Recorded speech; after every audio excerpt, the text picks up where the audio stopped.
ठीक है, अब तीनों 12 के टॉपिक कराऊंगा, इलेक्ट्रिक करंट, मैग्नेटिज्म और ईएमआई एसी। इलेक्ट्रोस्टैट थोड़ा बाद में रखा है मैंने, क्योंकि इलेक्ट्रोस्टैट्स फॉर्मूला हैवी है, तो लास्ट क्लास में पढ़ेंगे तो होपफुली याद रहेंगी चीजें। Electric current I is equals to of course d q by d t होता है। ठीक है, इसको हम ऐसे भी लिख सकते हैं कि नंबर ऑफ पार्टिकल्स अगर n है, हर एक पे चार्ज q है और वो t टाइम में गुजरते हैं, तो n q बाई टी भी हो जाएगा। अब पार्टिकल्स तो खैर इलेक्ट्रॉन्स ही होते हैं, तो n e बाई टी भी हो जाएगा। ठीक है, ये पार्टिकल हाँ इस है तो मेरे का सॉरी, हो गया।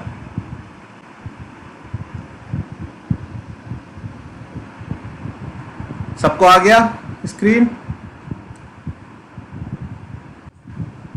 ठीक है, क्योंकि इसके फॉर्मूले पर थोड़े क्वेश्चन बन सकते हैं जो ज्यादातर लोगों से नहीं होंगे, तो इसलिए इस पे ध्यान दे रहे हैं। I equals to d q by d t को लिख सकते हैं, अगर n चार्ज पास कर रहा है तो n इंटू क्यू, टोटल जो चार्ज निकला, ठीक है, total charge divide by total time, तो this also gives the value of current. इसको चार्ज तो 99% इलेक्ट्रॉन की ही बात होगी, तो एन ई बाई टी लिख सकते हैं। ये क्या है? Total number of charge passing through an area, cross section area होता है, बट वो तो अंडरस्टूड है। ठीक है, तो इसकी वैल्यू जो है, अगर एक सिलेंडर है हमारे पास और उसमें चार्ज पार्टिकल्स हैं यहाँ, ठीक है, और इसके लिए आपको गिवन होगा उस सिलेंडर में स्मॉल एन क्या होता है बच्चों? Total number of charge particle per unit volume. क्या गिवन होगा? Density, how many electrons are present per unit volume. एक बड़ा सा नंबर होगा। ठीक है, तो अगर आपको इलेक्ट्रॉन्स पर यूनिट वॉल्यूम पता है, ठीक है, नंबर ऑफ इलेक्ट्रॉन्स पर यूनिट वॉल्यूम, आपको चाहिए कि इसको ऐसे ही लिखता हूं, नंबर ऑफ इलेक्ट्रॉन्स पर यूनिट वॉल्यूम, तो याद रहेगा, नंबर ऑफ इलेक्ट्रॉन्स पर यूनिट वॉल्यूम। ठीक है, अब इसका क्रॉस सेक्शन एरिया A है और लेंथ L है। ठीक है, तो जब ये इलेक्ट्रॉन आगे मूव करेंगे, कितनी वेलोसिटी से? ड्रिफ्ट वेलोसिटी से। बच्चों, इलेक्ट्रॉन की वेलोसिटी बहुत हाई होती है, लेकिन वो रैंडम डायरेक्शंस में होती है, लेकिन उनकी वेलोसिटी का जो डायरेक्शनल कंपोनेंट होता है उसको बोलते हैं ड्रिफ्ट वेलोसिटी। दूसरा कलर यूज कर लूं, ये ड्रिफ्ट वेलोसिटी क्या होती है? Directional component of velocity of electron. Velocity of electron का एक डायरेक्शन में सबका क्या है कंपोनेंट, उसको बोलते हैं ड्रिफ्ट वेलोसिटी। ठीक है, वेलोसिटी ऑफ इलेक्ट्रॉन्स बहुत हाई होती है, 10 की पावर 6 मीटर पर सेकेंड होती है, की रेंज में होती है, जबकि ड्रिफ्ट वेलोसिटी बहुत लो होती है। ड्रिफ्ट वेलोसिटी 10 की पावर -2 -3 मीटर पर सेकेंड की रेंज में होती है। ओके, तो जब ये सारे इलेक्ट्रॉन्स ड्रिफ्ट वेलोसिटी से आगे बढ़ेंगे, तो dt टाइम में इनमें से कुछ बाहर निकल जाएंगे, इस क्रॉस सेक्शन एरिया को क्रॉस कर जाएंगे। तो dt टाइम में जो क्रॉस कर गए, उनकी वजह से करंट, तो ये कितना डिस्टेंस आगे जा पाएंगे, इसको हम मान रहे हैं dx, और dx की वैल्यू कितनी हो जाएगी? Velocity, drift velocity into dt। Okay, तो अगर कोई पूछे कि व्हाट इज करंट, तो तुम बोलोगे नंबर ऑफ इलेक्ट्रॉन्स पर यूनिट वॉल्यूम इंटू इतने पोर्शन का वॉल्यूम। क्या होगा इतने पोर्शन का वॉल्यूम? A इंटू इसकी लेंथ, कितनी लेंथ है? Cross section area into BD into DT। क्या ये बात समझ में आ रही है सबके? नंबर ऑफ इलेक्ट्रॉन्स इंटू ये पूरा क्या लिखा है मैंने? DV लिखा है। DV कौन सा वॉल्यूम है? ये जो शेडेड पोर्शन का वॉल्यूम है, DV। तो current is number of electrons in this region ठीक है, जो बाहर निकला। तो total number of electrons into एक इलेक्ट्रॉन का चार्ज, तो ये हो गया total charge divided by dt। क्या ये चीज समझ में आई? ये टोटल हो गया बच्चों dq, और फिर मैंने dq बाई dt कर दिया। तो अगर समझ में आया तो अच्छी बात है। आई होप प्रूफ पर क्वेश्चन तो नहीं आएगा। NEAVD ये आपको एकदम क्लियर होना चाहिए। What is current? NEAVD, एक एक चीज की वैल्यू पता होनी चाहिए ताकि आप यूनिट्स करेक्ट कर पाओ। ठीक है, यूनिट्स करेक्ट करने का ही खेल होगा इस क्वेश्चन में। अगर आया तो सारी SI यूनिट्स कर लेना कन्वर्ट। ओके, और हाँ, एक दूसरी चीज जो कि होती है current density which is a vector quantity, वो क्या होती है? करंट पर यूनिट एरिया, और डायरेक्शन जिस डायरेक्शन में करंट फ्लो कर रहा है। तो ये हो जाएगा NEVD, एक करंट डेंसिटी और एक करंट की वैल्यू। ये वाले फॉर्मूले आपको क्लियर होने चाहिए। Take a screenshot. ले लिया स्क्रीनशॉट?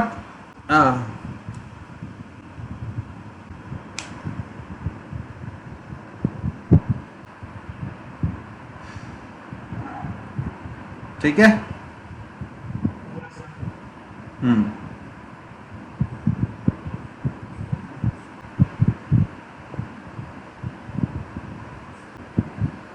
ठीक है, एक चीज जिस पे कंफ्यूजन क्रिएट किया जा सकता है वो ये है कि जो ड्रिफ्ट वेलोसिटी है वो टेम्परेचर के डायरेक्टली प्रोपोर्शनल होती है या इनवर्सली प्रोपोर्शनल होती है। तो ये सुन लो कि रूट RMS वगैरह थी गैस पार्टिकल्स की वेलोसिटी ड्यू टू टेम्परेचर, वो सारी रूट T के प्रोपोर्शनल थी। तो वेलोसिटी ऑफ इलेक्ट्रॉन भी टेम्परेचर के रूट के प्रोपोर्शनल होती है। जो एक्चुअल वेलोसिटी होती है, जो बड़ी वाली वेलोसिटी होती है, वो टेम्परेचर के रूट के प्रोपोर्शनल होती है। ठीक है, अगर दो इलेक्ट्रॉन्स के बीच का गैप हम लैम्डा मान लें, ये क्या है? Average distance between two electrons. तो दो कोलिजन के बीच का टाइम हो जाएगा जिसको बोलते हैं रिलैक्सेशन टाइम। रिलैक्सेशन टाइम दो कोलिजन के बीच, वो हो जाएगा डिस्टेंस अपॉन वेलोसिटी। इतनी डिस्टेंस है एवरेज दो इलेक्ट्रॉन्स के बीच और इतनी वेलोसिटी से दौड़ रहे हैं, तो इतने टाइम बाद इलेक्ट्रॉन का बार बार कोलिजन हो रहा है। ओके,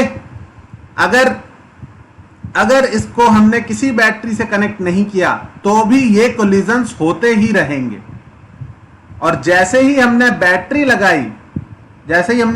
लगाई, बैटरी क्या क्रिएट करने की कोशिश करती है? एक पोटेंशियल डिफरेंस, यानी एक इलेक्ट्रिक फील्ड। तो जैसे ही बैटरी इलेक्ट्रिक फील्ड क्रिएट करती है, इलेक्ट्रिक फील्ड की वजह से लगता है फोर्स, कितना? QE यानी EE, और फोर्स की वजह से आता है एक्सेलरेशन MA। A की वैल्यू आई EE/m। मैं मैग्नीट्यूड्स की ही बात कर रहा हूं अभी सारे। इतना एक्सेलरेशन होता है इलेक्ट्रॉन का। इतने एक्सेलरेशन की वजह से ऑफ कोर्स वो भागेगा तो उसकी हम एवरेज ड्रिफ्ट वेलोसिटी निकाल सकते हैं। Total displacement divide by total time. Total displacement half A into T²। T कहां है? Upon total time. टाइम कितना है? λ/VE, वही टाइम। इसको काट कूट के एक चीज सही कर दूं, ये ड्रिफ्ट वेलोसिटी कैलकुलेट कर रहे हैं डायरेक्शनल मूवमेंट की वजह से। ठीक है, तो ड्रिफ्ट वेलोसिटी का फाइनल फॉर्मूला आता है VD इज इक्वल्स टू, काटो जो कट जाए, बचा अपने पास EE λ/2mVE। तो ये फॉर्मूला तो पता नहीं पूछने का चांस कितना है, पर हाँ इतना क्वेश्चन जरूर आ सकता है कि drift velocity inversely proportional to root of temperature होता है। क्या ये पूरी बात सबको समझ में आई? इलेक्ट्रॉन की velocity directly proportional to temperature होती है, पर इलेक्ट्रॉन की drift velocity inversely proportional to temperature होती है। इसको लिख लो या फोटो खींच लो, जो भी करना है। तो इसके कंफ्यूजन पर कोई सब्जेक्टिव क्वेश्चन पूछा जा सकता है, ठीक है। Which of the following is correct, which of the following is incorrect, ऐसा कुछ बना के पूछा जा सकता है। 4 दे देंगे स्टेटमेंट, आपको करेक्ट वाला चूज करना होगा। इसलिए मैंने एक बार थ्योरी दिखा दिया कि अब तुम सही चूज कर लोगे।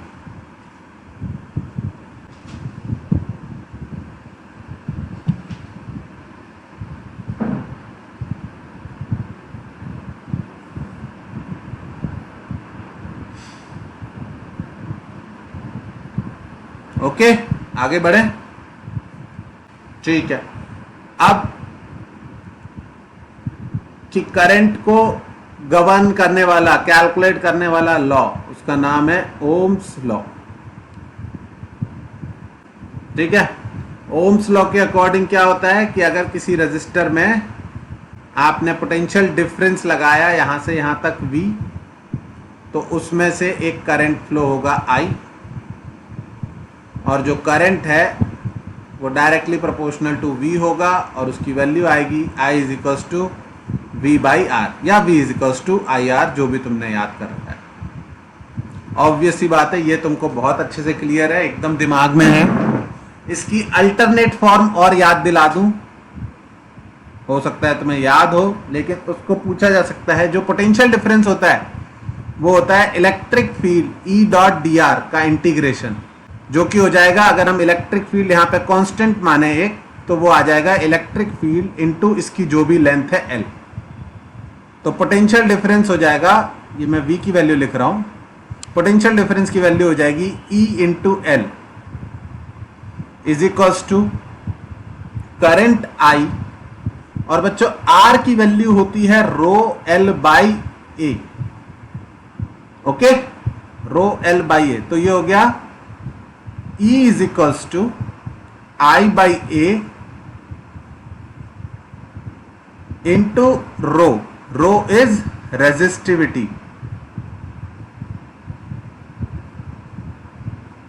अगर रो को दूसरी तरफ ले जाऊं, इसको क्या लिख सकता हूं, करंट डेंसिटी J। तो इसकी वेक्टर फॉर्म बच्चों ये होती है, current density is equals to 1 upon resistivity को क्या बोलेंगे, कंडक्टिविटी। 1 अपॉन रेजिस्टेंस को क्या बोलते हैं, कंडक्टेंस। 1 अपॉन रेजिस्टेंस को कंडक्टेंस बोलते हैं, 1 अपॉन रेजिस्टिविटी को कंडक्टिविटी बोलते हैं। तो J vector is equals to, conductivity का सिंबल रहता है सिग्मा इंटू ई वेक्टर। ये दोनों चीजें क्लियर होनी चाहिए। ओम्स लॉ की ये वाली फॉर्म आनी चाहिए, रेजिस्टेंस की वैल्यू रो एल बाई ए होती है, ये आना चाहिए, और ओम्स लॉ की वेक्टर फॉर्म आनी चाहिए।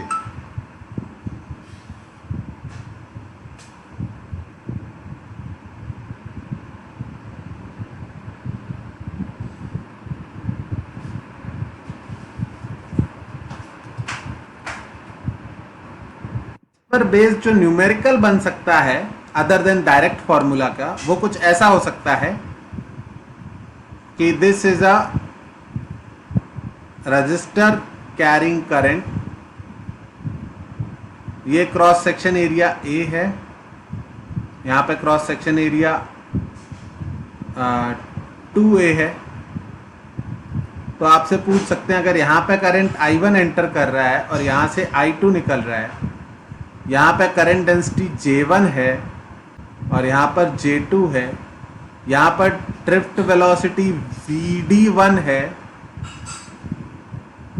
और यहाँ पर ड्रिफ्ट वेलोसिटी VD2 है, और यहाँ पर इलेक्ट्रिक फील्ड E1 है और यहाँ पर इलेक्ट्रिक फील्ड E2 है, तो इनमें से कौन सी चीज कम ज्यादा होंगी, कौन सी बराबर होंगी? एक बार खुद से ट्राई करके देखो। I1 I2 में क्या आएगा सिंबल, J1 J2 में क्या आएगा, ड्रिफ्ट वेलोसिटी VD1 VD2 में क्या आएगा, और E1 E2 में क्या आएगा?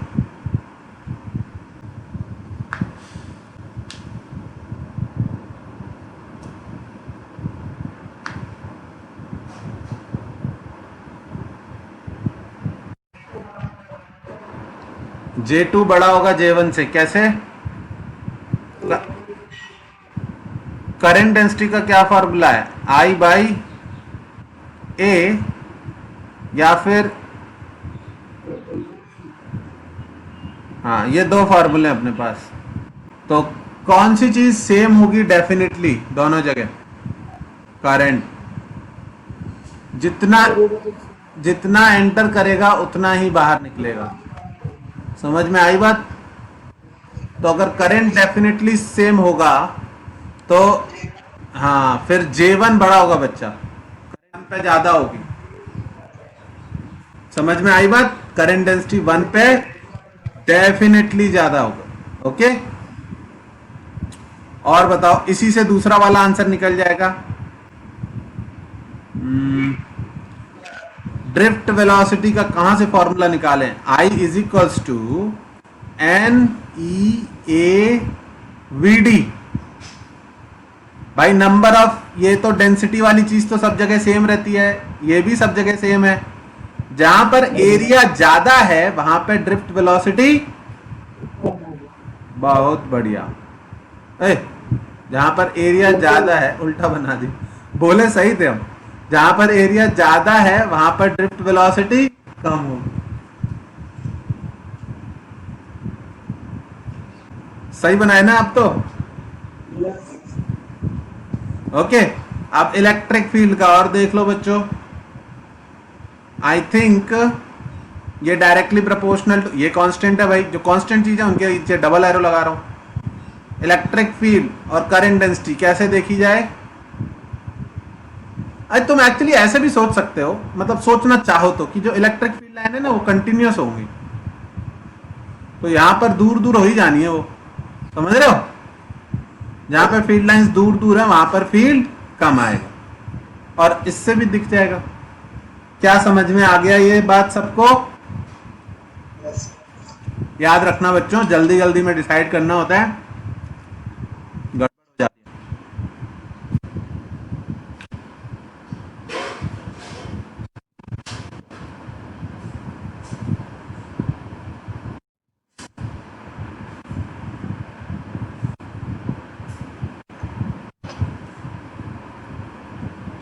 डन?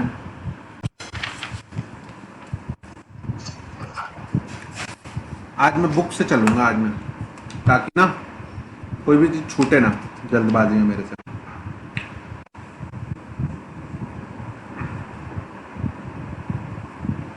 हाँ, ये temperature dependence of resistivity,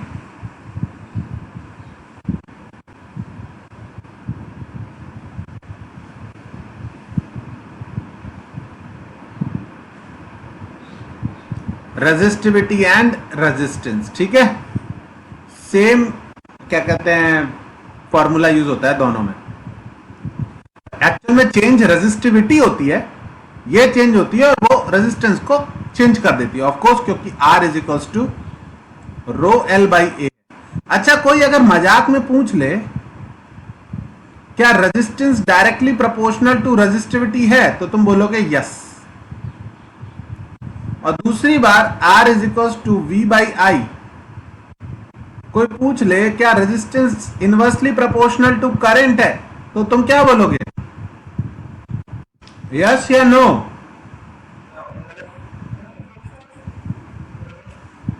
no. अबे ये कांस्टेंट था, ये दोनों एक दूसरे पे डिपेंड कर रहे थे। V is equals to I R में ये दोनों वेरिएबल थे भाई, ये कांस्टेंट था। वो V और I के अकॉर्डिंग थोड़ी चेंज होता है, वो तो लेंथ, एरिया, इस सब पे है। वही है, दिमाग घुमा हुआ होता है एग्जाम के टाइम में, ठीक है? हाँ ठीक है। टेम्परेचर डिपेंडेंस, पहले तो ये समझ लो कि भैया तीनों के लिए अलग अलग, नहीं तीनों के लिए अलग आंसर है, सॉरी, दो ही बार में बता सकता था मैं, ये उड़ गया।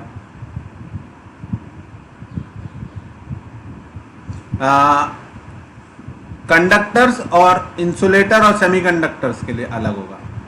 कंडक्टर्स और इंसुलेटर्स और सेमीकंडक्टर्स के लिए एक चल जाएगा। कंडक्टर में अगर टेम्परेचर इंक्रीज किया तो रेजिस्टेंस क्या होती है बच्चों? रेजिस्टिविटी इंक्रीज होती है, डिक्रीज होती है?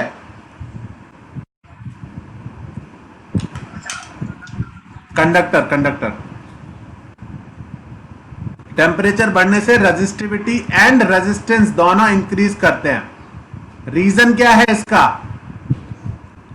रैंडम मोशन बहुत ज्यादा हो जाता है इलेक्ट्रॉन्स का। और अगर फॉर्मूले से समझ पाओ तो drift velocity inversely proportional to temperature आई थी। समझ में आई बात या नहीं? तो रेजिस्टेंस बढ़ जाती है तो करंट का फ्लो, करंट मतलब बहुत तेजी से मूव करते हैं लेकिन डायरेक्शनल फ्लो कम हो जाता है। Is that clear? हाँ, अभी फॉर्मूला दिखाता हूं। इंसुलेटर और सेमीकंडक्टर में भी तो ड्रिफ्ट वेलोसिटी कम हो जाती होगी, पर उनमें टेम्परेचर बढ़ाने से रेजिस्टिविटी कम होती है, रेजिस्टेंस भी कम होती है। क्यों? नहीं, नंबर ऑफ, हाँ ऐसे बोल सकते, नंबर ऑफ फ्री इलेक्ट्रॉन्स बढ़ जाते हैं। तो करंट में दो चीजें थी ना, NeAVD, तो ड्रिफ्ट वेलोसिटी दोनों में कम हुई, लेकिन इंसुलेटर और सेमीकंडक्टर में ये वाला part, number of free electron, ये बहुत ज्यादा बढ़ गया। समझ में आई बात? तो अगर थ्योरेटिकल पूछे तो भी आंसर कर लेना, और वैसे तो याद रखो। लिख लो इसको, स्क्रीनशॉट ले लो, जो करना है करो। ओके, अब इसका एक फॉर्मूला होता है।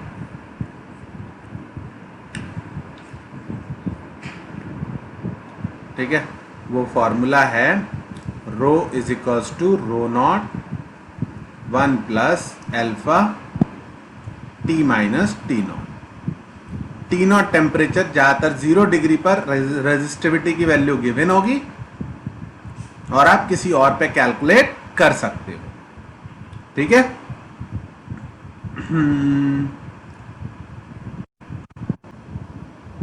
ठीक है, ये T1 पे निकालना है तो कंफ्यूजन में अभी एक सेकंड बाद बताता हूं। ऐसे ही आर नॉट भी 1 plus alpha T1 minus T not हो जाएगा। ठीक है, कंफ्यूजन कैसे क्रिएट करते हैं अभी बताता हूं, बस फॉर्मूला लिख लो।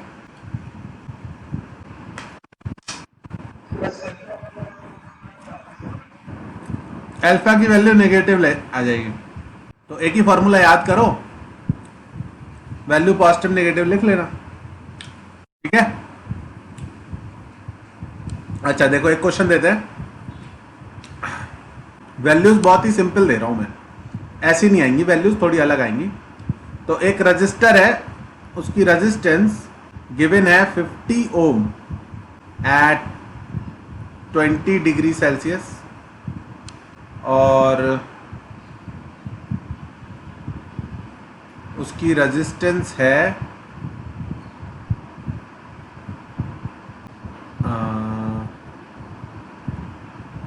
60 ओम। इतना ज़्यादा आता नहीं है डिफरेंस, मैं ऐसे ही बोल रहा हूँ। एट 80 डिग्री नहीं, एट, अरे यार बनाने में यही दिक्कत होती है, वैल्यूज देना एकदम से। 50 डिग्री सेल्सियस, तो आपको बताना है उसकी रेजिस्टेंस एट 100 डिग्री सेल्सियस कितनी होगी। चलो करो।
अच्छा, सुन लो कैच क्या है इसमें।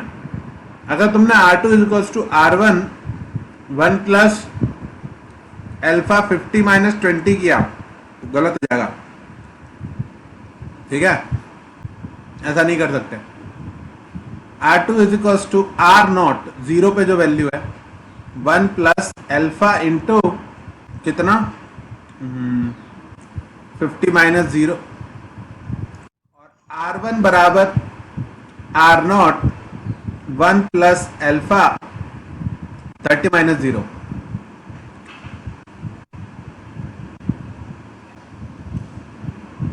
ऐसे सॉल्व करना पड़ेगा, समझ में आई बात?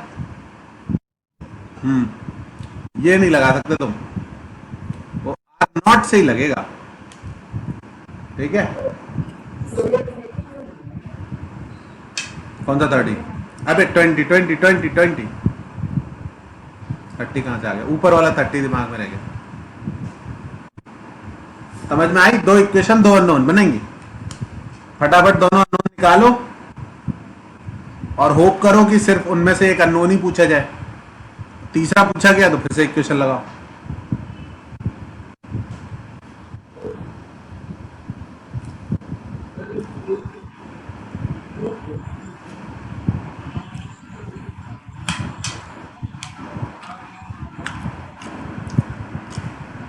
अभी देखते हैं अपन, हम निकाल के बताते हैं।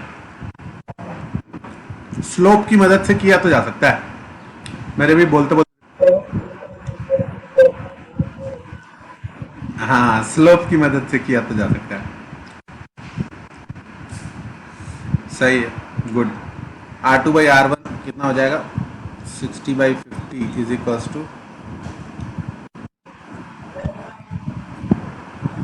अभी करके देखता हूँ, अब भी करके देखता हूँ, फिर मैं बता दूंगा।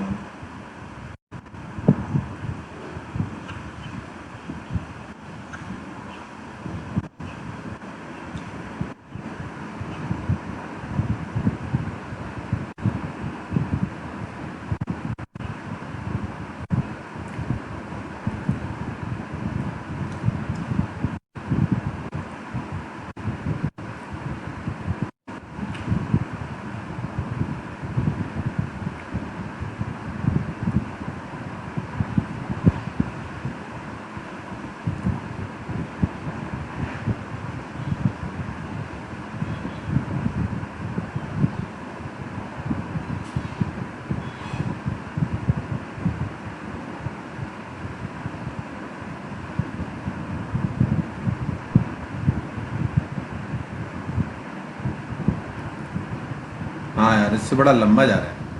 ये तब करो जब अल्फा पूछा जाए या आर नॉट पूछा जाए। अल्फा पूछा जाए तभी ये वाली ट्रिक लगा, मतलब ये वाले मेथड से करो। अदरवाइज अगर लीनियर फंक्शन है, कोई भी फंक्शन लीनियर है, यानी टेम्परेचर की वैल्यू 0 पर कोई वैल्यू है रेजिस्टेंस की, और फिर वो 0 से बढ़ती गई बढ़ती गई बढ़ती गई, तो उस केस में अगर मुझे दो पॉइंट्स की लोकेशन पता है, कौन कौन से दो? 20 डिग्री पर कितना है? 50, और कितना था 50 डिग्री पर कितना है? 60। ओके, तो तीसरा वाला कैसे कैलकुलेट कर सकते हैं? tan थीटा लगा के। ये वाली ट्रिक समझ में आती है? समझ रहे हो? अब मैं और छोटा लिख नहीं पाऊंगा। y1 बाई y2 x1, ये बड़ा वाला x2 पता नहीं तुम्हें दिखेगा भी या नहीं, पर y1 बाई x1 बराबर y2 बाई x2 कर सकते हैं। y1 कितना हो जाएगा? 60 माइनस 50 लिख देता हूं मैं। x1 हो जाएगा 50 माइनस 20। y2 कितना हो जाएगा? y2 जो अपनी फाइनल वैल्यू आनी है r माइनस 50, और y1 कितना हो जाएगा? x2 कितना हो जाएगा? x2 ये वाला कितने टेम्परेचर पे चाहिए हमें? 100 पे। x2 हो जाएगा 100 माइनस 20। इससे किया साहिल? 10/30 इज इक्वल्स टू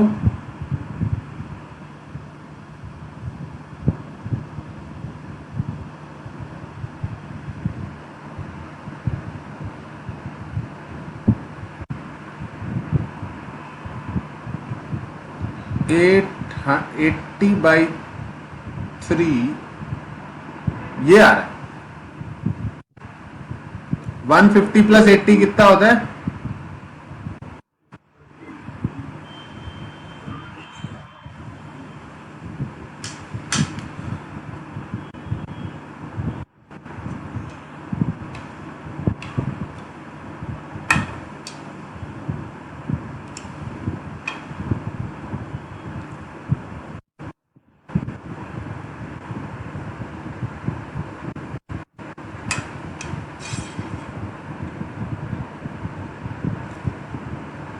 ठीक है, आगे बढ़े।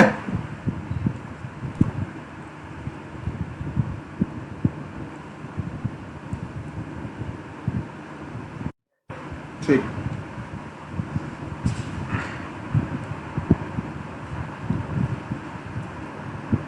ठीक है। ये क्वेश्चन मैं अगला हर साल पढ़ा रहा हूं, अभी तक तो आया नहीं। आई होप आ जाए इस साल। अगर ये शेप का आ जाता है, इसकी रेडियस R1 है, इसकी रेडियस R2 है और रेजिस्टिविटी रो है, तो इसकी रेजिस्टेंस कितनी होगी? रो L बाई ए कितना लेना है? रूट A1 A2, अगर फ्रस्टम आता है तो। समझ में आई बात या नहीं? लंबा सा बुक है, हमने शायद इंटीग्रेशन से किया भी था क्लास में। ठीक है, rho L by root A1 A2 यानी पाई R1 R2 आ जाएगा। मार के आगे बढ़ो,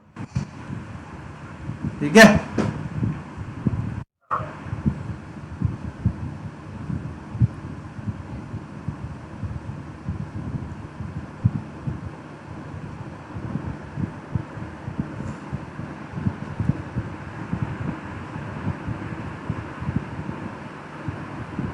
ठीक है, चलो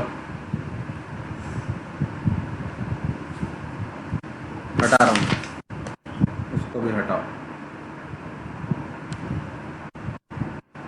ठीक है, अच्छा, अगर कुछ ऐसा क्वेश्चन दे दें कि एक रेजिस्टेंस है, उसको खींच के length is increased by 25%, then calculate the percentage change in resistance. Resistance का परसेंटेज चेंज कितना होगा बताओ कैलकुलेट करके।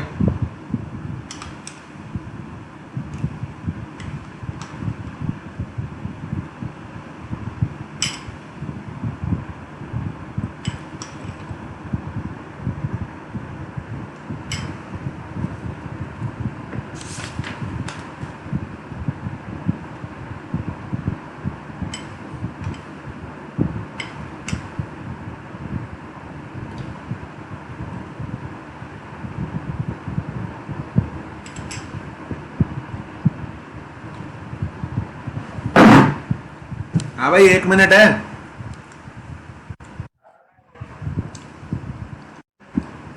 ना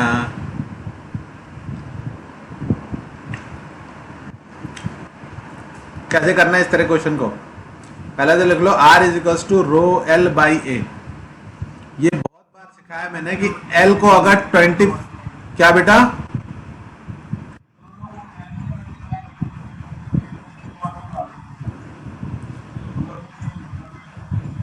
बहुत बढ़िया।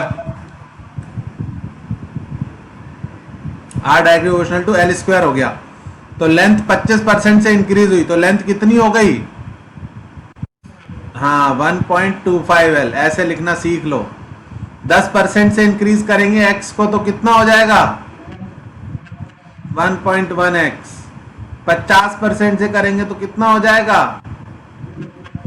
इसको डायरेक्ट लिखना सीखो, ठीक है। और अगर x से 2.25x हो गया तो कितना परसेंट का इंक्रीज है? 125% का इंक्रीज है, नालायक, है ना। तो ये ध्यान रखो भाई, लेंथ को 25% इंक्रीज किया तो लेंथ हो गया 1.25। एरिया जो है, जितने फ्रैक्शन से लेंथ इंक्रीज हुआ है, एरिया उतने फ्रैक्शन से डिक्रीज होगा। तो जो नई रेजिस्टेंस आएगी आर डैश, वो हो जाएगी रो 1.25 एल अपॉन ए अपॉन 1.25। जो साहिल बोला कि डायरेक्टली 1.25 का स्क्वायर कर लेते हैं, तो 1.25 का स्क्वायर किसी ने कैलकुलेट किया?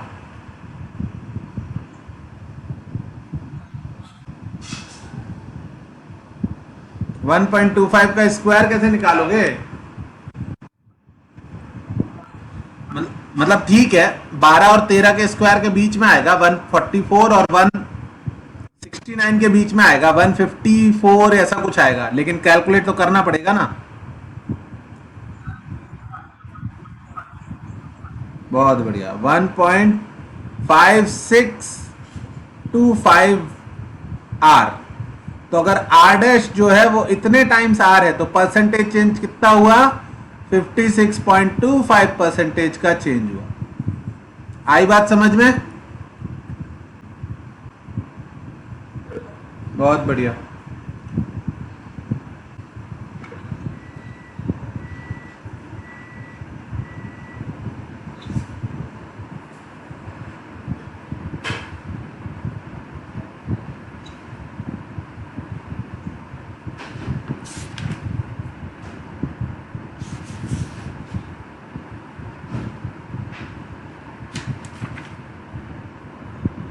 हाँ, एक ऐसा भी क्वेश्चन आता है, क्या रहता है उसमें कि एक सॉलिड सिलेंडर है, इसको कन्वर्ट किया इन अ हॉलो सिलेंडर। ये मैंने रिसेंटली देखा एक जगह क्वेश्चन। एक सॉलिड सिलेंडर है आर रेडियस का, तो इसको सेम रेडियस पर बहुत कम थिकनेस का, पर टी की वैल्यू गिवन है, टी थिकनेस का सिलेंडर बनाया, ठीक है। तो इस केस में, अरे ये रेडियस में कैपिटल आर से क्यों लिख रहा हूं? कैपिटल आर से हम रेजिस्टेंस लिखेंगे, ठीक है। इसमें आर था, सेम रेडियस का टी थिकनेस का हॉलो सिलेंडर बनाया। तो अगर इसकी लेंथ एल थी, तो इसकी लेंथ कितनी आएगी? क्योंकि लेंथ पता होगी तभी तुम रेजिस्टेंस कैलकुलेट कर पाओगे। तो लेंथ कितनी होगी, कोई बताएगा मुझे फटाफट कैलकुलेट करके?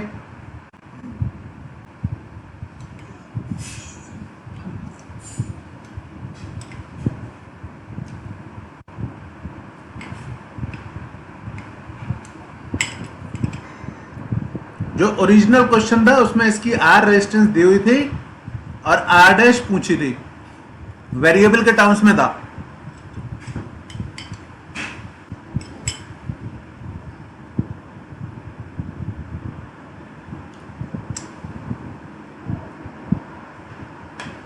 बताओ बताओ, लेंथ कैसे करेंगे कैलकुलेट? सॉलिड चीजों के लिए हमेशा एक ही चीज इक्वेट करते हैं, और वो होता है वॉल्यूम। V1 बराबर V2। इसका वॉल्यूम क्या है? पाई आर स्क्वायर, इसका cross section area into length. इसका वॉल्यूम क्या है? इसका क्रॉस सेक्शन एरिया बच्चों ये वाला है, समझ रहे हो? इसको बीच में से काट के ओपन कर दें तो ऐसा बन जाएगा एक वॉल।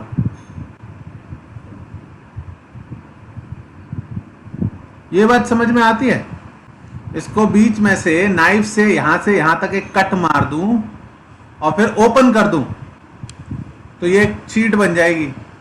इसकी लेंथ, ये वाली हाइट कितनी होगी? 2 पाई आर।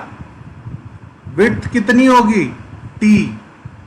और लेंथ एल डैश निकालनी है। तो सीख लो, क्रॉस सेक्शन एरिया कितना लेना है?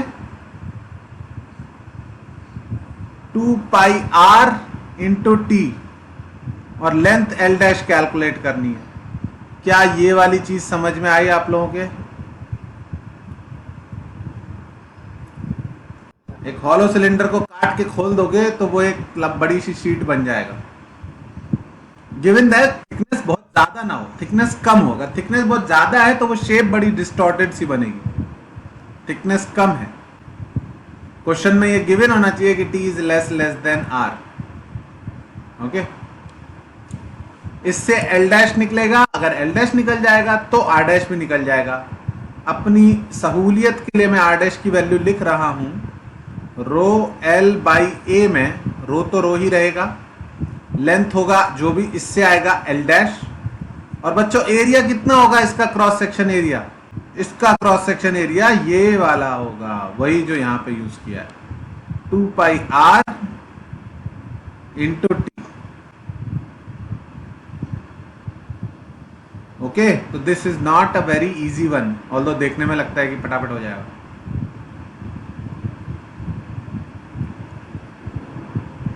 इसको प्लीज एक बार खुद से कर लेना। अगर r की value rho L by pi R square है तो r डैश की वैल्यू निकालने की कोशिश करना r के टर्म्स में। स्क्रीनशॉट ले लो, this is a question that you must try, क्योंकि अगर देख लिया है फिर भी नहीं हुआ तो बहुत गलत बात है। ठीक है, एक और चीज, ये इफेक्टिव थर्मल कोएफिशिएंट, अगर एक वायर है उसका लेंथ L1 है, क्रॉस सेक्शन एरिया A है, और क्या कहते हैं thermal coefficient of thermal resistance alpha 1 है, और दूसरे का हमने सीरीज में लगाया है, मान लो सीरीज में कनेक्ट किया है, क्रॉस सेक्शन एरिया सेम होगा। सीरीज में ज्यादातर क्रॉस सेक्शन एरिया सेम रखते हैं, पैरेलल में लेंथ सेम रखते हैं। L2 है, क्रॉस सेक्शन एरिया A है, और ये अल्फा 2 है। तो इस कॉम्बिनेशन का equivalent coefficient of thermal expansion कैसे निकालेंगे?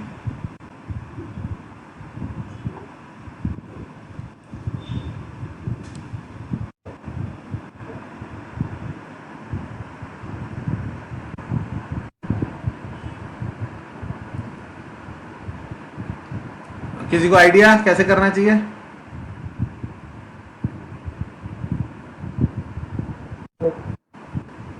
जो मेरे पास जो क्वेश्चन है वो कुछ ऐसा है कि एक की रेजिस्टेंस R1 है, एक की रेजिस्टेंस R2 है, सीरीज में जोड़ दिया तो resistance of course R1 plus R2 हो जाएगी।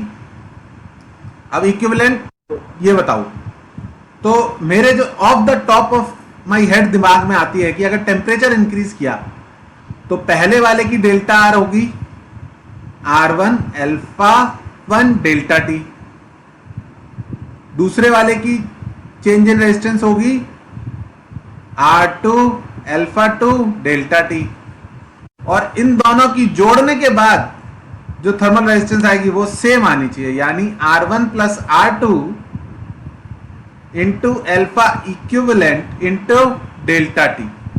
आई बात समझ में या नहीं? उस हिसाब से alpha equivalent R1 alpha 1 plus R2 alpha 2 divided by R1 plus R2 आए। ओके,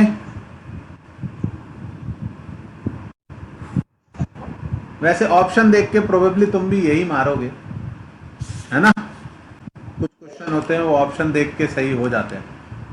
अच्छा, इसके बाद हम पहुंचे BB Roy Great Britain. Just in case तुम भूल गए हो, सबको याद है वैसे?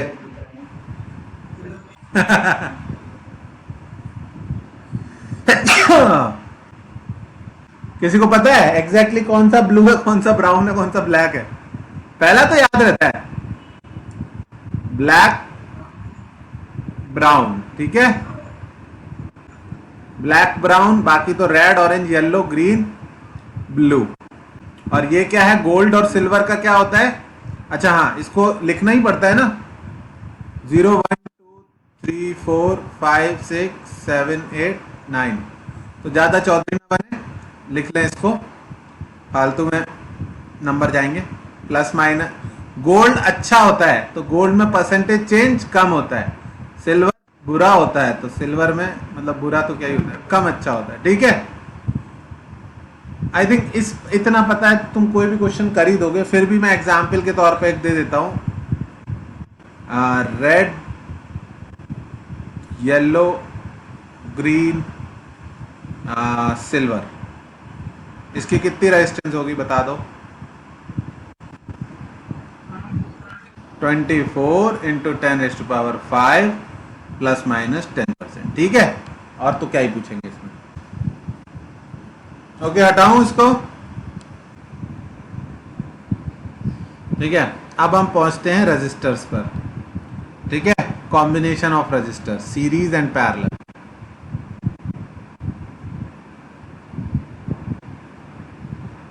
तो आई एम अज्यूमिंग कि भाई सीरीज और पैरेलल तुमको आता ही है, तो मैं सीधे क्वेश्चन ही दे रहा हूं।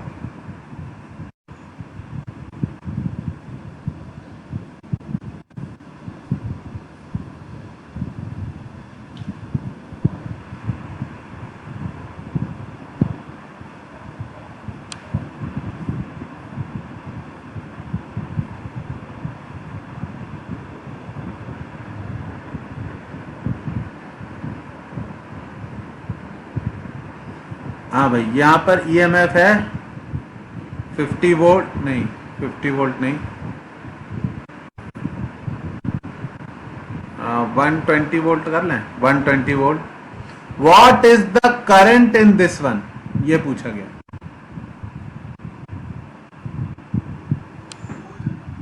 क्या बात है साहिल, गजब। आर इक्विवेलेंट कितना आया, 30। करंट कितना आया, 4 एम्पियर। तो 4 क्यों बोला तूने आंसर, 4 तो यहां से आएगा। हाँ, अच्छा।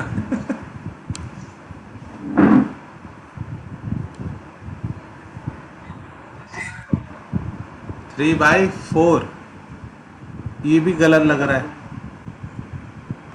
ये भी गलत है भाई, 3/4।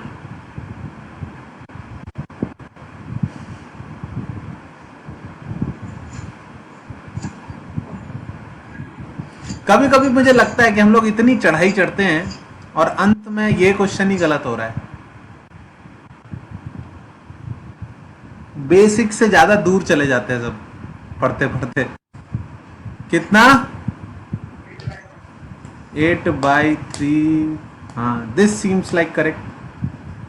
कैसे कैलकुलेट करना है, इसमें आई गया तो इसमें 4 माइनस आई, दोनों सीरीज में है तो I1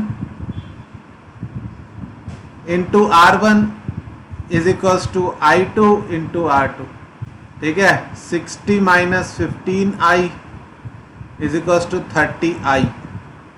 I की वैल्यू 60/45, कितना है ये, 4/3।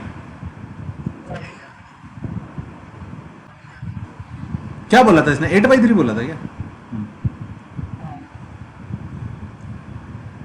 हाँ भाई।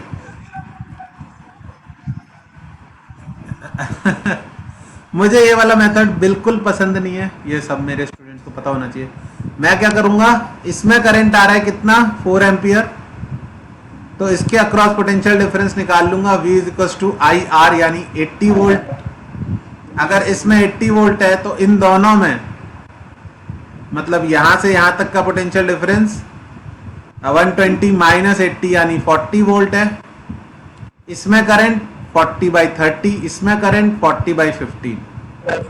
हाँ, मतलब मैं ऐसे करता हूं, वो तब काम आएगा जब 3 रेजिस्टर आ जाएंगे, 2 में तो ऐसे ही कर लेते हैं सब, ठीक है। तो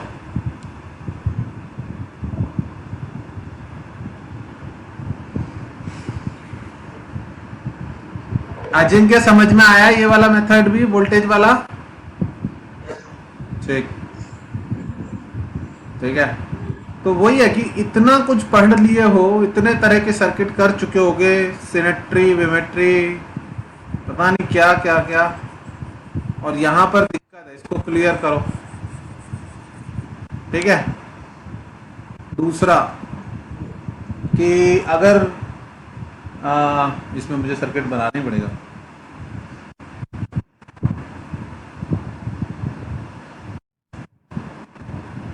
कुछ आंसर अच्छा आया? हाँ,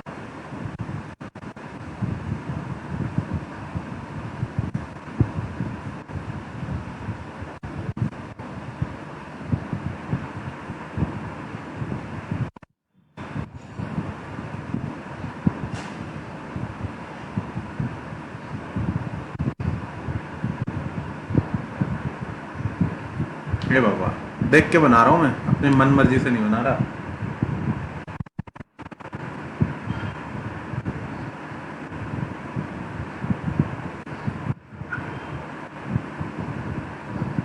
ये मत सोचना सर आप क्या क्वेश्चन दे रहे हो एग्जाम में। ए और बी पॉइंट के बीच इक्विवेलेंट रेजिस्टेंस बताओ।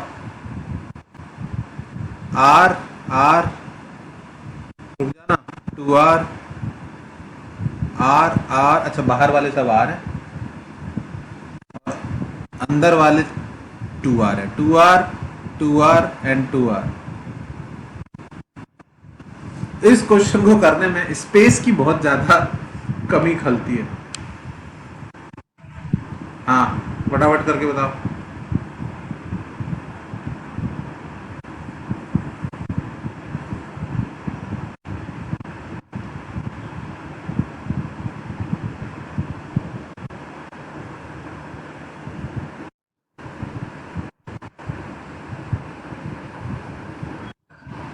कितना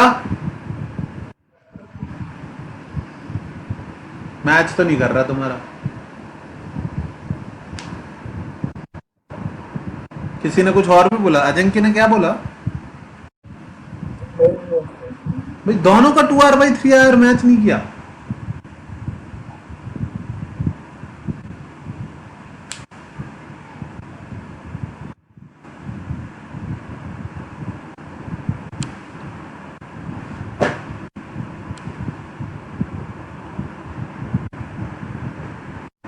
हाँ 2R/3 ही आ रहा है मेरा भी, गलत दिया बुक में, गलत दिया हुआ, 3R/2 दिया हुआ है। ऑफकोर्स 2R/3 आएगा।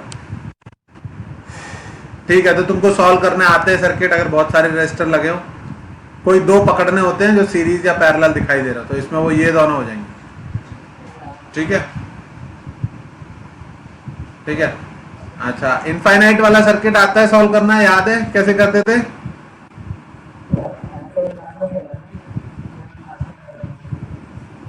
ये R 2R है और यही लूप रिपीट हो रहा है बार बार।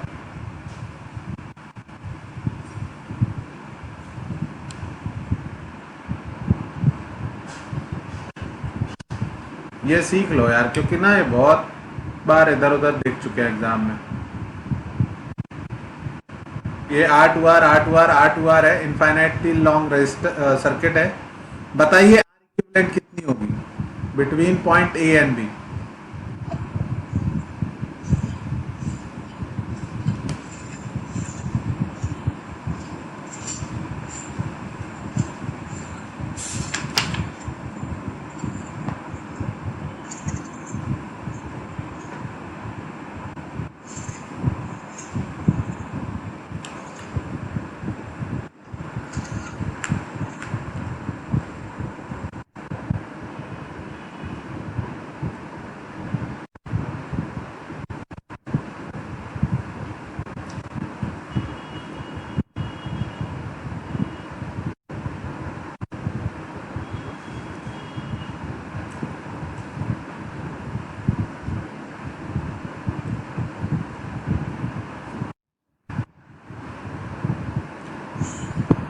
ट्रिक इसमें यह होती है कि अगर ए बी के बीच इक्विवेलेंट रेजिस्टेंस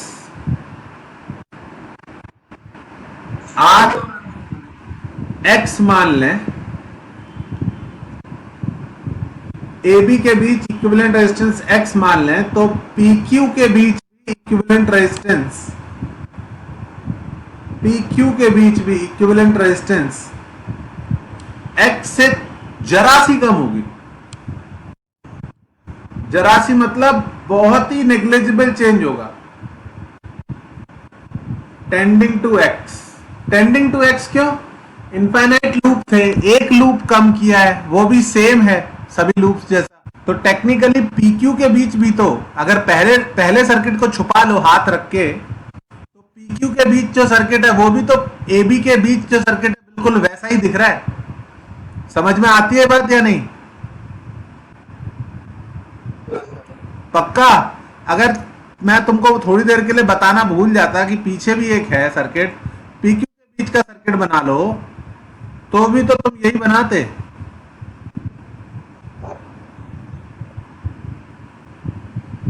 PQ के बीच भी सेम सर्किट है, तो इसकी इक्विवेलेंट भी कितनी मान सकते हैं? X। अब X इसकी 2R और ये R। अब अगर मैं बोलूं रेजिस्टेंस बिटवीन AB कैलकुलेट करो, तो ये X और ये 2R पैरेलल में हो जाएंगे और ये वाला R उनके साथ सीरीज में हो जाएगा, और ये वैल्यू वापस से कितनी आ जानी चाहिए? X। इस इक्वेशन को सॉल्व करके तुम्हारा आंसर आएगा।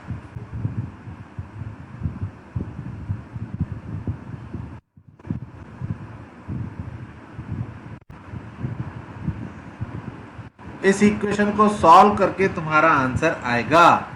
इसको करना सीख लो क्योंकि बहुत पॉपुलर हो चुका है ये, अब कभी भी पूछ सकते हैं।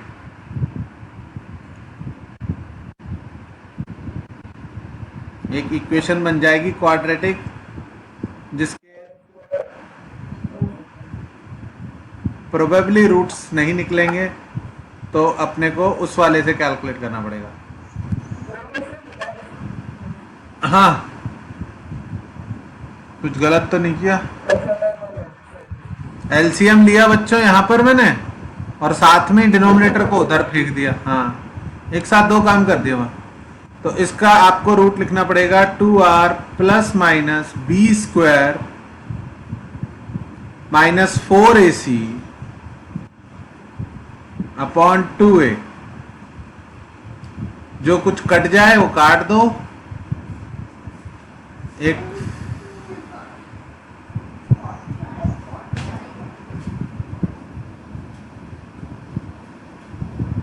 R ब्रैकेट में 1 प्लस √3, क्योंकि माइनस तो हो नहीं सकता।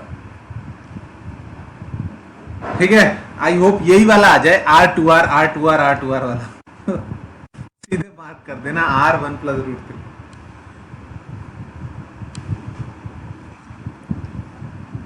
समझ में आ गया सबको?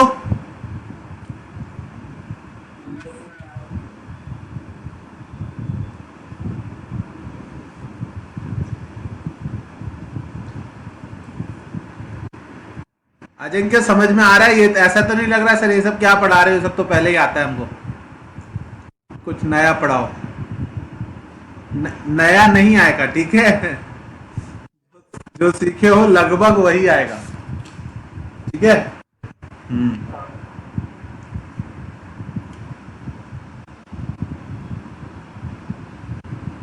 अच्छा,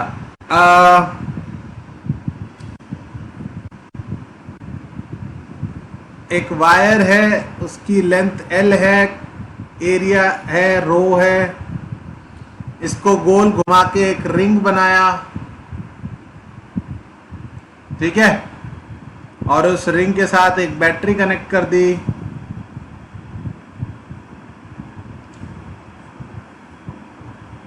मेकिंग एन एंगल 120 डिग्री पे कनेक्ट कर दिया। बताइए इस सर्किट की R इक्विवेलेंट कितनी है, या करंट पूछ लेंगे R इक्विवेलेंट कितनी है। कैसे करना है?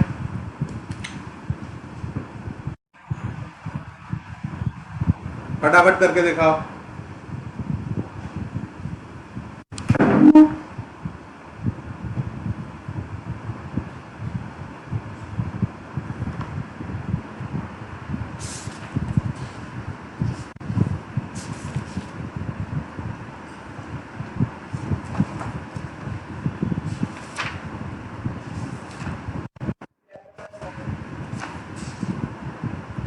कितना? ये R/3 हो जाएगा और ये 2R/3 हो जाएगा। ये तो समझ में आता है। R1 R2 upon R1 plus R2, 2R/9। यहां पर आर की वैल्यू रो एल बाई ए।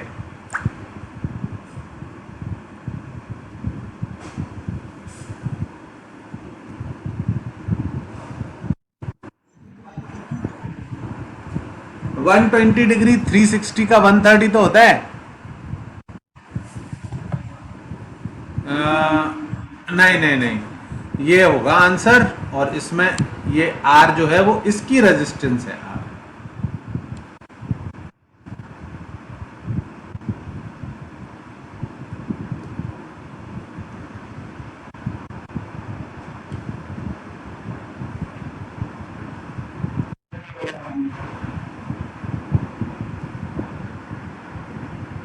क्या अब कंफर्म हो गया? अभी तो कुछ नहीं बता।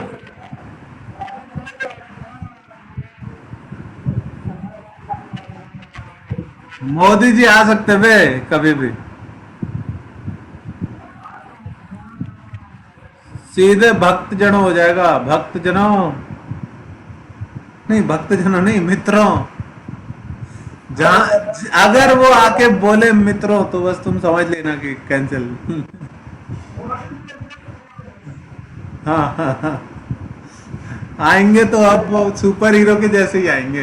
बचा। चलो चलो चलो चलो, हो गया हो गया हो गया हो गया।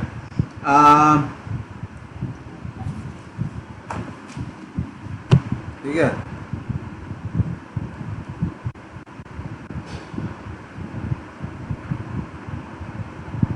ठीक है, बैटरी और इंटरनल रेजिस्टेंस की बात कर लेते हैं थोड़ा सा। उससे पहले पावर और बता दूं। पावर का फॉर्मूला तो पता ही है। पावर कितना होता है? P is equals to I square are.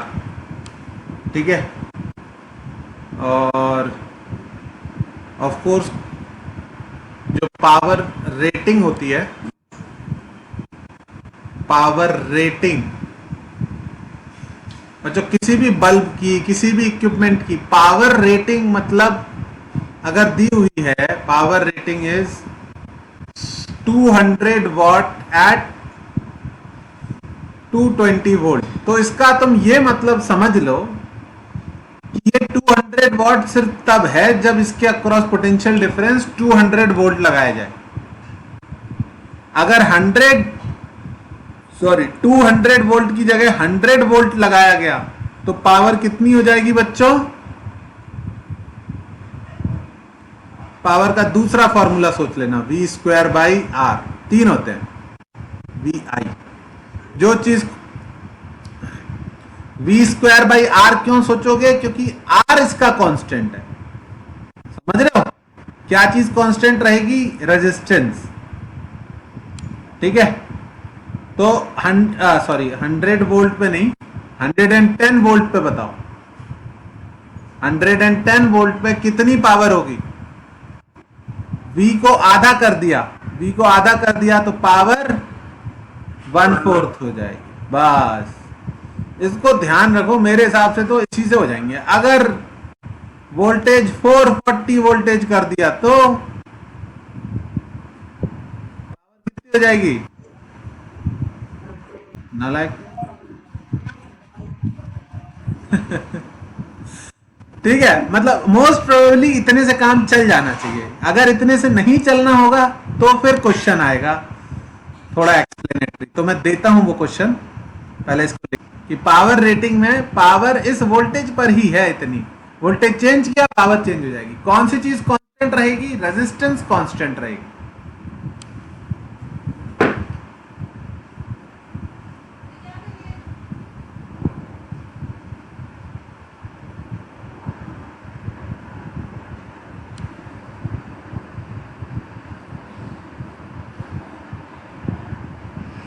99% identical bulbs आएंगे तो तुम कर लोगे जुगाड़ कुछ ना कुछ। देखो कैसे।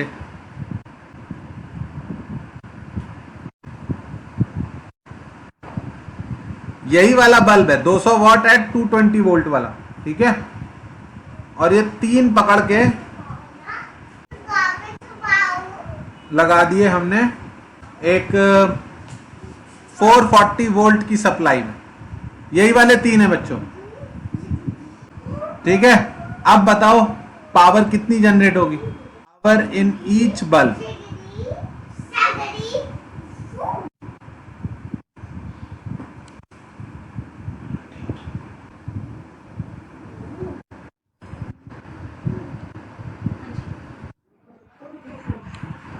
तीनों सेम बल्ब हैं।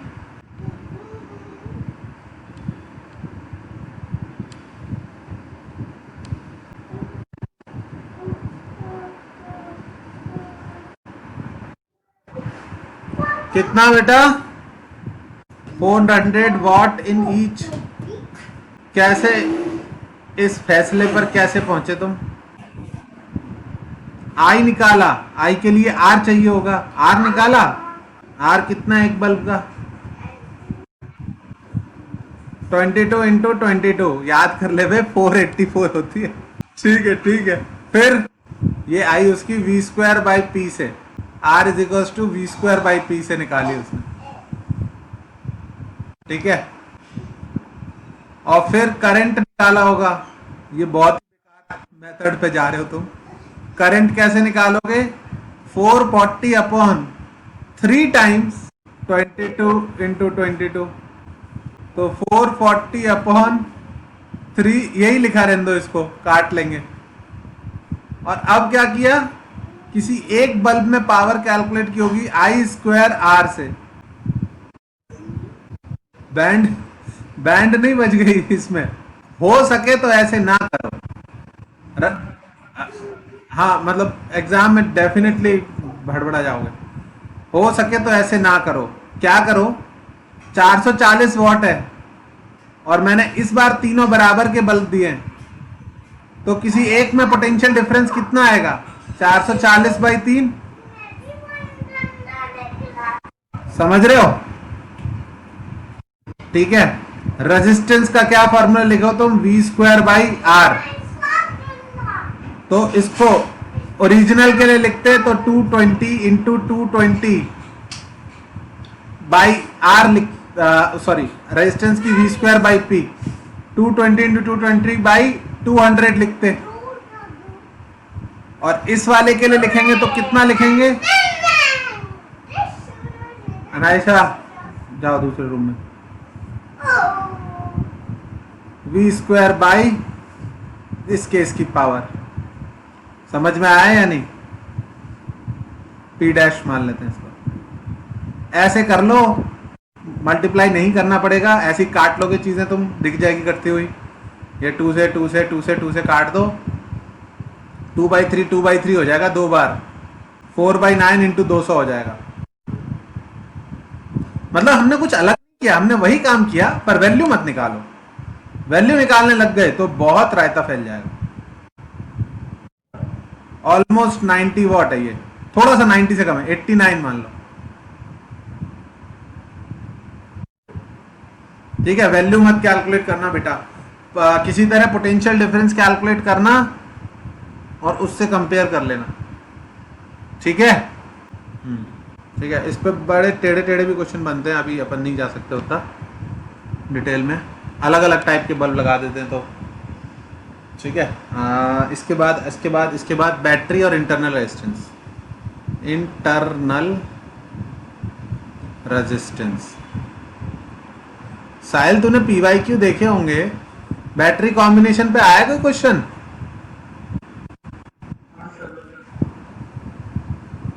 उसी के सबसे गंदे फॉर्मूले।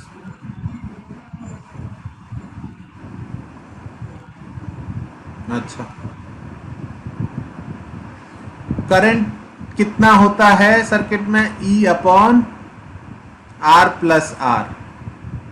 इसका मतलब जो एक्सटर्नल रेजिस्टर था उसको बैटरी ने जो EMF प्रोवाइड कर पाया वो अपने EMF के बराबर नहीं था। जो पोटेंशियल डिफरेंस प्रोवाइड कर पाया वो अपने EMF के बराबर नहीं था। क्यों? थोड़ा सा पोटेंशियल डिफरेंस बैटरी के अंदर ड्रॉप भी हो गया, राइज तो होता ही है, ड्रॉप भी हो गया। बैटरी यहां से यहां तक पूरा बैटरी है। Is that clear? और वो वैल्यू कितनी आएगी? VA माइनस VB अपन IR भी लिख सकते हैं, और अगर किरचॉफ्स लूप लॉ आता है तो E माइनस IR भी लिख सकते हैं। क्या ये चीज सबको क्लियर है? VB से चले, करंट की डायरेक्शन में आगे गए माइनस IR, बैटरी की डायरेक्शन में आगे गए प्लस E, कौन से पॉइंट पे पहुंच गए? A पॉइंट पर, इज इक्वल्स टू VA, उससे आता है VA minus VB is equals to E minus IR which is also equal to IR। ये चीज क्लियर रखो अपने दिमाग में। अगर वैल्यू पुट कर देते हैं तो VA माइनस VB हो जाएगा ER upon R plus R। जो पावर है, जो यूजफुल पावर है, वो है I स्क्वायर कैपिटल R। मतलब इसमें जो पावर जनरेट हुई वो यूजफुल है, जो इसकी हीटिंग होती रही वो यूजफुल नहीं। तो यूजफुल पावर का क्या फॉर्मूला आएगा? E square R upon R plus R का होल स्क्वायर।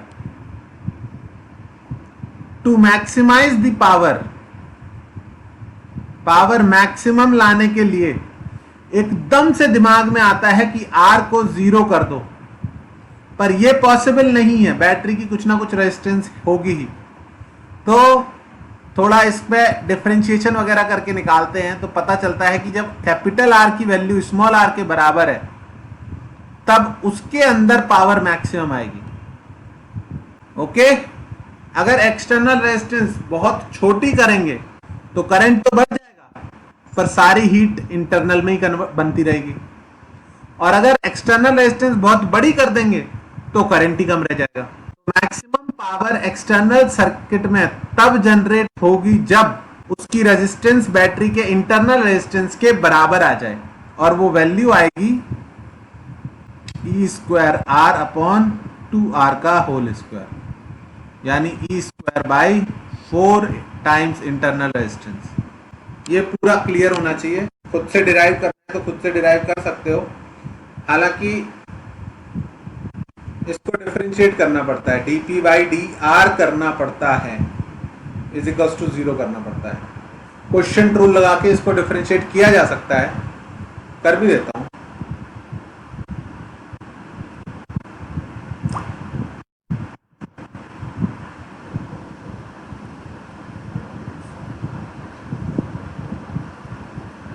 इसको 0 करके आता है बच्चों, आई बात समझ में?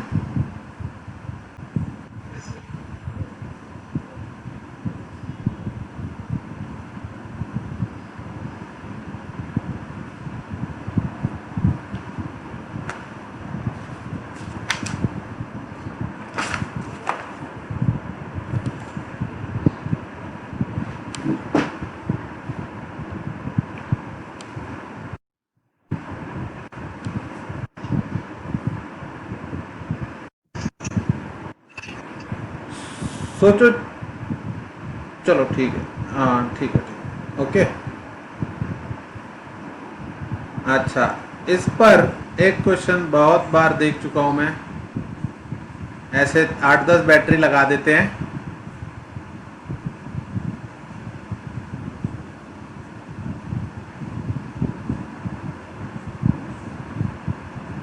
ठीक है। हर किसी का EMF E है, इंटरनल रेजिस्टेंस R है।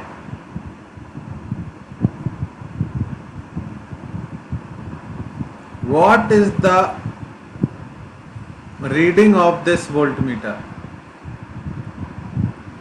इसकी रीडिंग कितनी आएगी?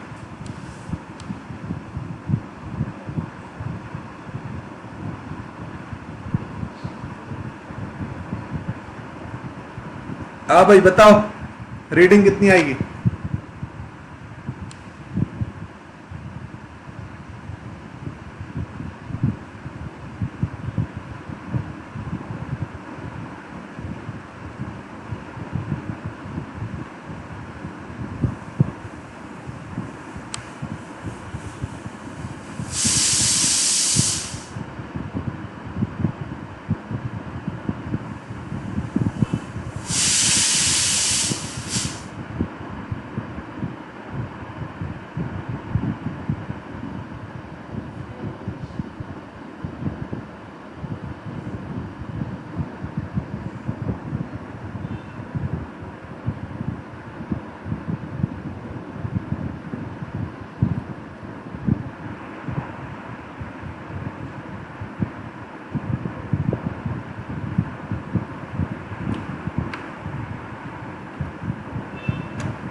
हाँ, कुछ दिक्कत हो रही है क्या बच्चों? नहीं समझ में आ रहा?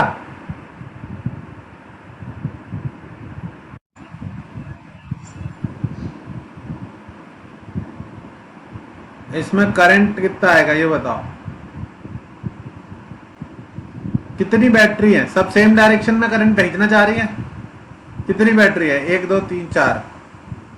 और कितनी रेजिस्टेंस है? कितना हुआ? E/R।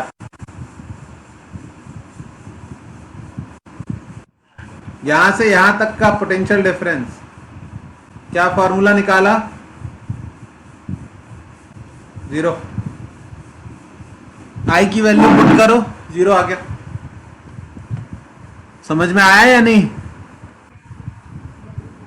ठीक है।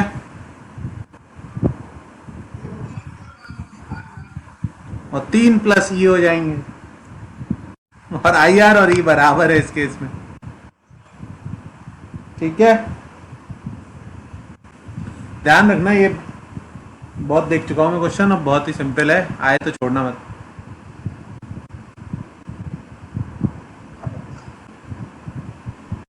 पर अब मुझे ये भी दिमाग में आ गया कि मतलब तुम इसमें गड़बड़ा कर सकते हो कि अगर मैं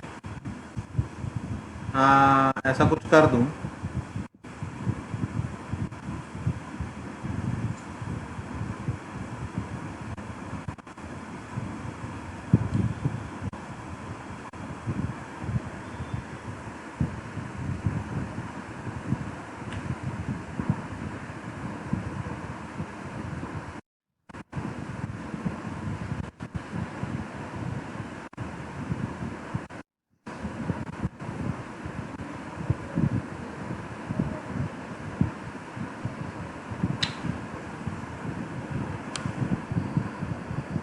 और तुमसे पूछ लूं ए और बी के बीच का पोटेंशियल डिफरेंस बताओ। ये रहा बी, ए और बी के बीच का पोटेंशियल डिफरेंस बताओ, तो तुम बता दोगे ना?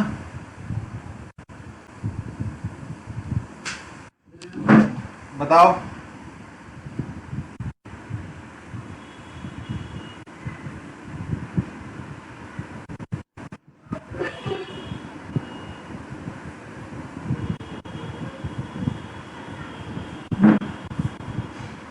क्या? 28? 10? देखते हैं। अजिंक्य क्या कर रहे हो इसमें क्वेश्चन में, कैसे करोगे? ठीक है,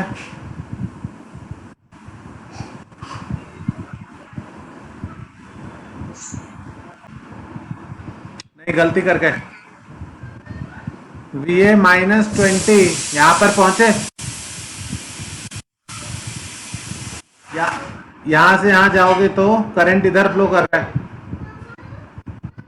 प्लस IR।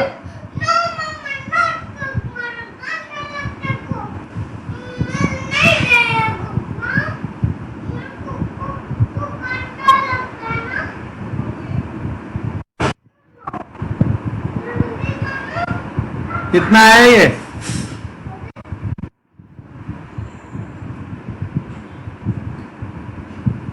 4 आ गए शायद, देख लो।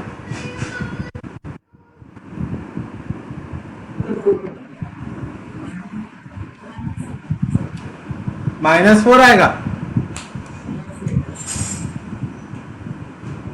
16 + 8 24 -20।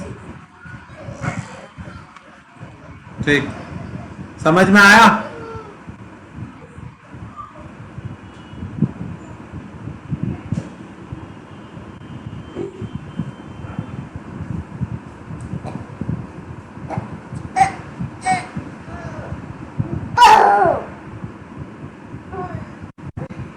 ठीक है, पार्शियल किरचॉफ लॉ से बच के रहना, ठीक है, गलती मत करना।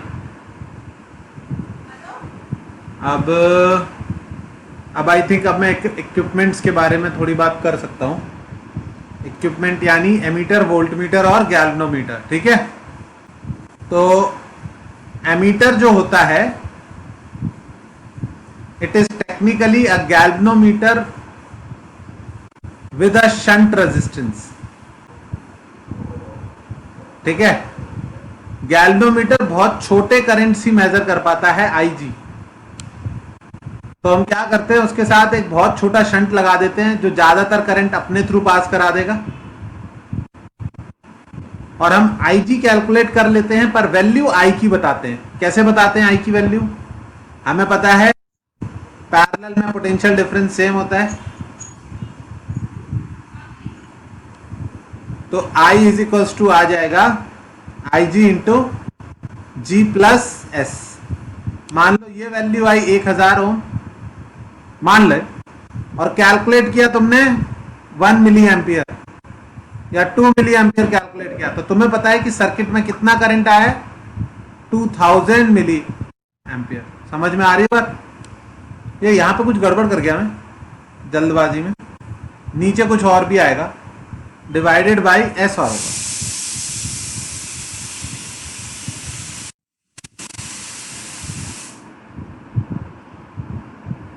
तो ये तुम्हें याद रखना है या 1 सेकंड के अंदर प्रूव करना आना चाहिए, ठीक है?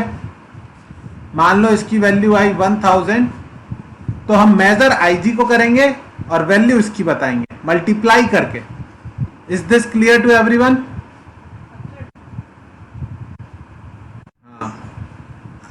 इसी गैल्वेनोमीटर से अगर पोटेंशियल डिफरेंस मेजर करना है तो इसके साथ एक शंट लगाएंगे बहुत बड़ा सा, और इसको कनेक्ट कर देंगे किसी सर्किट में, रेजिस्टर में। अब जब उसमें से करंट फ्लो करेगा तो उसके अक्रॉस जो भी पोटेंशियल होगा वही पोटेंशियल यहां से यहां तक भी होगा। तो हम मेजर ये करेंगे, V is equals to I G into G plus S, और बोलेंगे कि हमने ये मेजर किया है A से B के बीच का पोटेंशियल, जबकि वैल्यू हम किसकी बता रहे हैं, इन दोनों पॉइंट्स के बीच के पोटेंशियल को। क्या फर्क पड़ता है, सेम ही है ना, ठीक है? तो ये तो भाई 2 सेकंड में प्रूफ आना चाहिए तुमको, तुमने लिख दिया, काम हो गया। क्वेश्चन मैं बता देता हूं किस तरह का पूछा जाएगा, देखते हैं तुम बता पाते हो या नहीं। हम गैल्वेनोमीटर से एमीटर बना सकते हैं, एमीटर से और बड़ा एमीटर बना सकते हैं, एमीटर से वोल्टमीटर भी बना सकते हैं, ठीक है? कोई भी डिवाइस जो करंट मेजर कर रही है, टेक्निकली एक बार आपको करंट पता है तो आप सर्किट के किसी भी 2 पॉइंट्स के बीच पोटेंशियल डिफरेंस बता सकते हो। समझ में आया? तो कोई भी डिवाइस जो करंट मेजर कर रही है वो पोटेंशियल भी कर ही रही है, अगर आपको उस डिवाइस की रेजिस्टेंस पता है तो। क्या ये बात समझ में आ गई? ठीक है, ये इन पे मैंने वीडियो, डिटेल्ड वीडियो भेजे हैं, क्योंकि जिनको ये नहीं आता उनको ये नहीं आता समझ में, तो मैंने डिटेल्ड वीडियो भेजे हैं, और पोटेंशियोमीटर वायर का भी, तो वो देख लो। इस पे बस मुझे क्वेश्चन कराने, 2 क्वेश्चन कराने। क्वेश्चन बोलूं? ये जो आईजी होता है ये फुल डिफ्लेक्शन करंट होता है। If a galvanometer gives half deflection, half नहीं, sorry, if a galvanometer with 20 divisions shows deflection of 5 divisions at 12 milliampere current, what should be the shunt resistance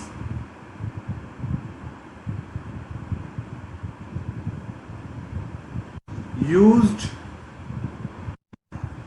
to make an emitter of range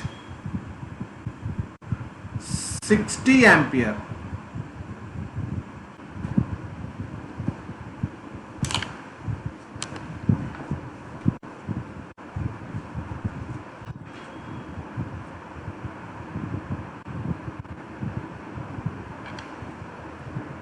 ठीक है, मुझे galvanometer की shunt वो resistance और देनी चाहिए।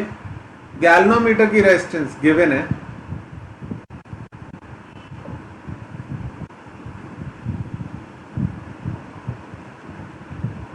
कितनी, 5 ओम।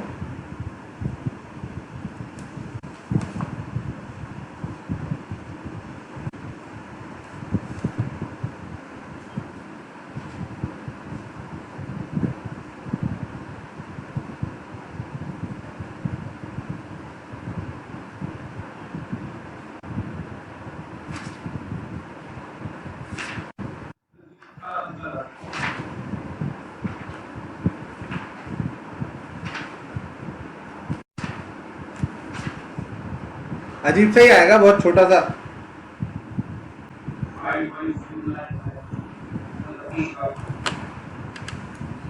हाँ भाई, इसमें फुल डिफ्लेक्शन करंट कितना लोगे?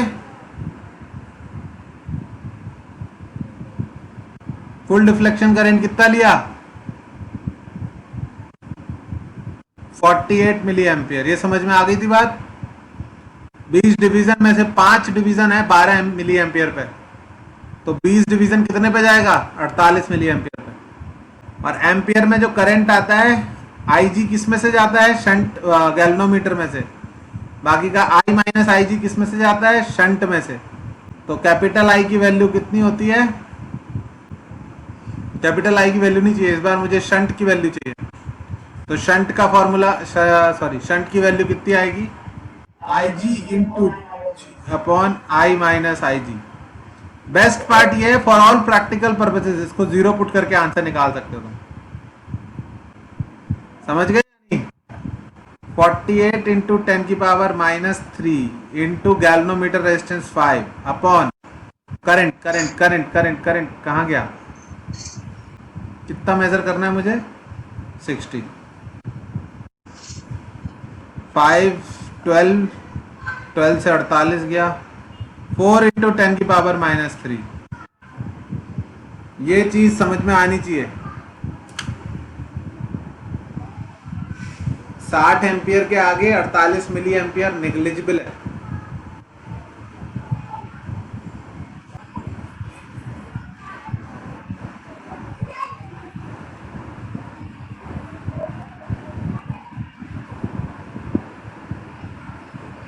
एमीटर से एमीटर बनाने के क्वेश्चन देखे हुए हैं, करे हुए हैं ना तुमने? ठीक है। अच्छा, एक बात बताओ, आज तुम लोगों ने करंट इलेक्ट्रिसिटी थोड़ा बहुत सॉल्व किया था?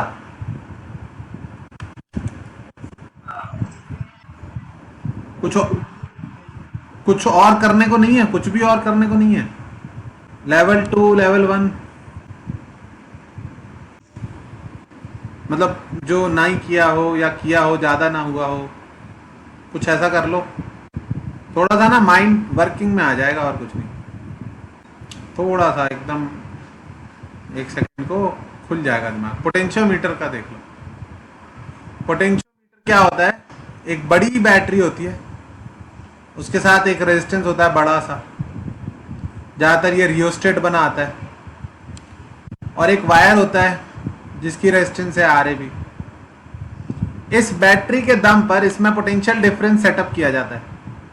ठीक है, इसमें एक पोटेंशियल डिफरेंस सेटअप किया जाता है ए से बी तक। वो हम कैलकुलेट कर सकते हैं, कोई भी कैलकुलेट कर सकता है वो, थोड़ी दिमाग लगा के।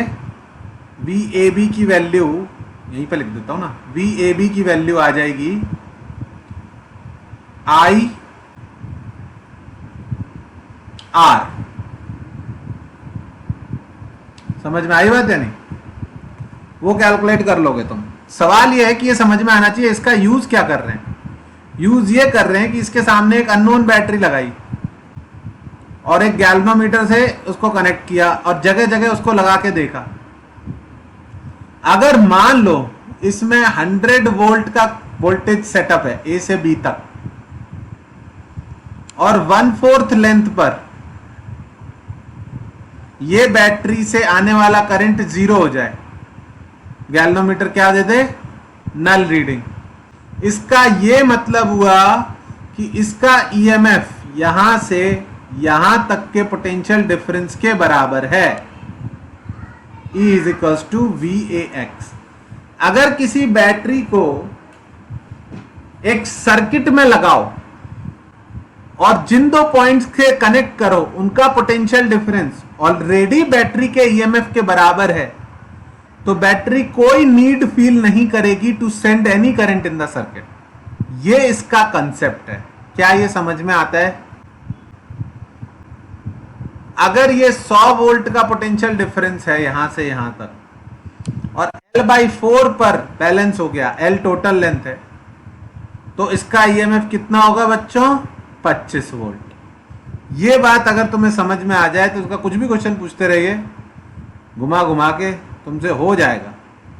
कि कर क्या रहे हैं, बैटरी के ईएमएफ को यहां से यहां तक के पोटेंशियल डिफरेंस से कंपेयर कर रहे हैं अलग अलग पॉइंट पे, जिस पे करंट जीरो हो गया उसी के बराबर है। Is this absolutely clear to everyone? तो VE की वैल्यू VAX के बराबर है, जिसको मैं यूनिटरी मेथड से बोल सकता हूं VAB divide by total length into ये वाली लेंथ। इसको मैं X नहीं बोलूंगा, इसको मैं X1 बोल दूंगा और इसको भी X1 बोल दूंगा। वो कैपिटल X1 पॉइंट है, स्मॉल x1 उसकी लेंथ है। तो VAX होगा total potential difference divide by total length into length of the small portion. तो ईएमएफ का क्या फॉर्मूला आ गया, इसको मैं बोल दूंगा पोटेंशियल ग्रेडियंट। तो ना इसमें नाम करे कई सारे हैं और कभी कभी कंफ्यूजन हो जाता है, बट एक्चुअली काम बस इतना ही है, KX। ईएमएफ की वैल्यू कितनी आई, KX। ओके, पोटेंशियल ग्रेडियंट का क्या फॉर्मूला निकलेगा, VAB डिवाइडेड बाई L। वो कितना आएगा, E naught RAB divided by R naught plus RAB into L। Potential gradient कम करोगे, अगर पोटेंशियल ग्रेडियंट कम होगा तो बैलेंसिंग लेंथ ज्यादा आएगी।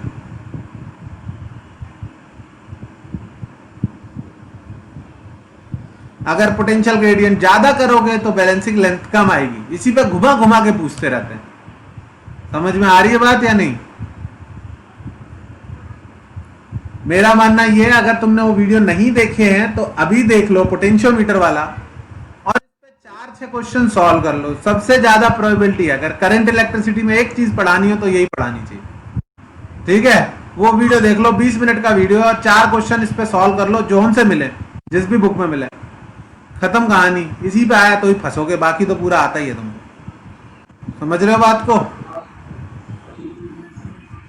मैक्सिमम प्रोबेबिलिटी इसकी है। वीडियो देख लो, सॉल्व कर लो 4 क्वेश्चन, और भाई जो ना आए सो कल पूछ लेना। ठीक है, फोटो भेज देना उसकी। ओके साहिल, कर लेना बेटा, इस पे आएगा, आ सकता है, इस पे बहुत ज्यादा चांस है। ठीक है, ठीक है, बाकी तो सब हो ही जाएगा। बस इसको तुम वीडियो देख लेना और कर लेना।